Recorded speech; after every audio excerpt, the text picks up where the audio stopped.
7h, 9h, Europe 1 matin.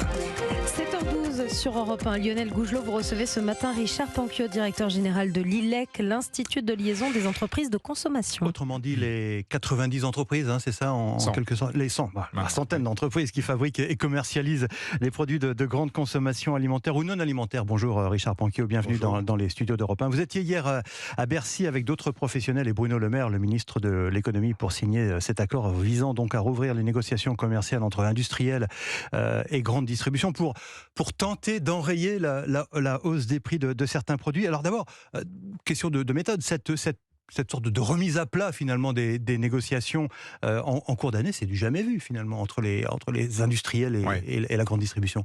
Ce qu'on vit depuis 2 ans de toute façon est exceptionnel et du jamais vu entre la guerre en Ukraine et l'inflation absolument systématique, généralisée qu'on a observée depuis 18 mois à peu près sur tout ce qui compose un produit, que ce soit de la matière première agricole, de l'énergie ou du transport.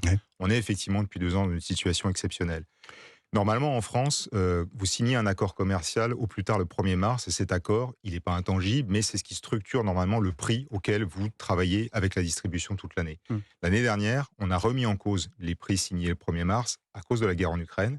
Cette année, il y a eu effectivement des demandes de la distribution relayées par Bercy pour renégocier plus rapidement les accords signés en 2023. Alors quand je dis renégocier, il faut s'entendre. L'idée, ça a été tout de suite de cadrer le débat hier. Alors justement, les négociations porteront sur tous les produits qui ont subi une hausse de 10%, c'est bien ça, et qui ont connu, depuis les derniers accords, une baisse de plus de 20% de leurs composantes, disons des matières premières.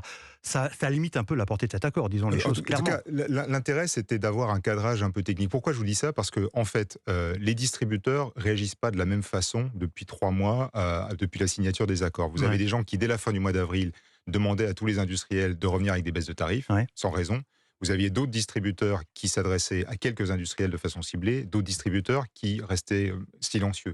Donc il y avait en fait une gestion erratique de la situation. L'objectif de Bercy hier, c'était de cadrer le débat. Donc effectivement, de se dire, au moins assurons-nous que les plus grands industriels ne pratiquent pas la politique de la chaise vide dans la situation actuelle. Et j'y reviendrai parce que ce n'était pas ce qui était quand même prévu. Enfin, l'objectif principal, c'est quand même pour que tout le monde comprenne bien, Richard Panquio, c'est qu'on répercute le plus rapidement possible la baisse des prix de certaines matières premières. Alors c'est là où il faut être effectivement très très clair. Il y a effectivement des critères qui ont été posés hier. Et en fait, la situation, la loi est plutôt très bien faite depuis 2 ans parce qu'elle prévoit ce qu'on appelle des clauses de révision.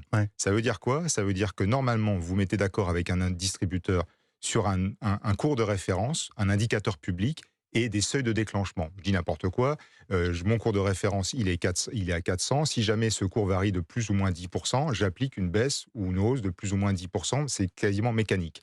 Ce qui se passe, c'est que ces clauses de révision, normalement, on les active à partir du mois de juin. Pourquoi ? Parce que vous signez l'accord début mars. En gros, vous commencez à livrer à votre nouveau tarif au mois d'avril, et donc on considère qu'il faut attendre 3 mois avant de voir si quelque chose a changé dans votre équilibre de coûts. Alors, pardon, mais ça paraît très technique pour les gens qui nous écoutent, mais concrètement, Richard Panquio, quels sont les produits dont on peut espérer qu'ils vont être à la baisse dans les prochaines semaines ? Aujourd'hui, il y a 2 types de produits qui sont plutôt identifiés. C'est les produits où le blé est très majoritaire et les huiles végétales, en tout cas certaines huiles végétales. Encore une fois, ce qui serait passé si on avait laissé les choses aller normalement, c'est qu'au mois de juin, on se remettait autour de la table et on activait ces clauses. Si l'huile a baissé de X%, on baisse de X%. Si le blé a baissé de X% pour les pâtes, par exemple, ça peut baisser de X%. Ce qui va se passer, c'est qu'on va anticiper ces discussions-là et on va mettre en œuvre des clauses qui permettront de faire baisser les prix probablement quelques semaines avant ce qui aurait pu se passer normalement. Donc effectivement, les produits dont on parle beaucoup aujourd'hui, c'est les huiles végétales et le blé et les pâtes. Les pâtes, oui, parce que là, comment dirais-je, ça correspond à des produits de grande consommation et donc ça intéresse directement le consommateur. Est-ce que ça veut dire que les grandes marques vont accepter de baisser leurs marges ? En fait, la question des marges, les industriels baissent leurs marges, à ma connaissance, depuis 10 ans. Ça fait en fait 10 ans que les industriels ne couvrent pas les surcoûts quand ils passent en fait des négociations avec les distributeurs. En gros, si je prends la période 2022-2023, les industriels de l'ILEC ont à peu près couvert entre 40 et 70% de surcoût dans les négociations. Ça veut dire que tout ce qui n'a pas été couvert, qui est considérable, en fait, c'est de la rentabilité en moins, ou alors c'est des investissements en moins. Parfois, c'est un peu de productivité. Mais en fait, la marge des industriels, elle baisse structurellement en France. Et c'est d'ailleurs le problème qu'on a. On a en fait des filiales de groupes en France qui sont les moins rentables d'Europe ou parmi les moins rentables d'Europe. Donc en fait, si on anticipe l'application des clauses dont je parlais tout à l'heure, oui, ça va se traduire par une moindre rentabilité. Ce qui s'est passé hier à Bercy pour lutter contre l'inflation, pour lutter contre les hausses des prix, est-ce que ça veut dire que le politique, finalement, il a une influence suffisante sur les professionnels et que, d'une certaine façon, si Bruno Le Maire tape un peu du poing sur la table, les professionnels réagissent?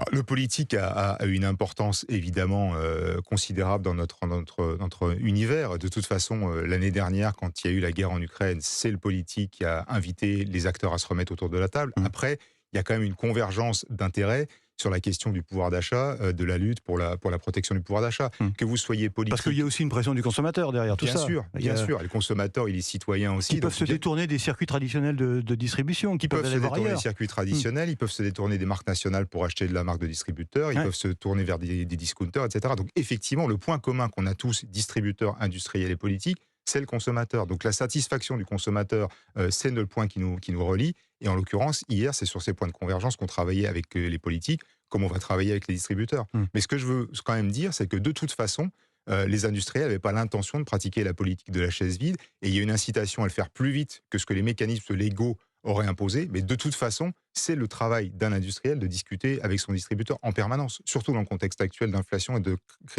baisse de pouvoir d'achat. Deux mots pour terminer, Richard Panquio. Vous allez être surveillé par les associations de consommateurs. Tout ça va être vérifié sur les prix dans les rayons. Deux choses là-dessus. La première chose, c'est qu'il ne faut pas se leurrer, la situation reste inflationniste, structurellement inflationniste. Donc il y aura des baisses, effectivement, sélectives sur des produits où il y a une nécessité de le faire, en tout cas il y a une justification économique à le faire. Le deuxième commentaire qui est super important, c'est que les prix consommateurs, c'est pas nous. Les prix consommateurs qui les fixent, c'est les distributeurs. Et les prix consommateurs des distributeurs, ils sont en fonction du prix auquel ils achètent aux industriels, certes, mais aussi des propres coûts des distributeurs et de leur politique de marge.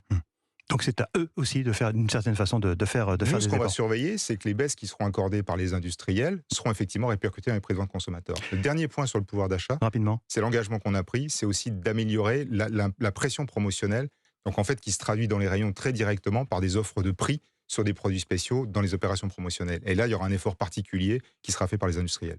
Merci Richard Panquio. Je rappelle que vous êtes directeur général de l'ILEC, l'organisme qui représente donc une centaine d'entreprises, de marques de produits de grande consommation. Merci d'avoir été dans les studios d'Europe 1 ce matin.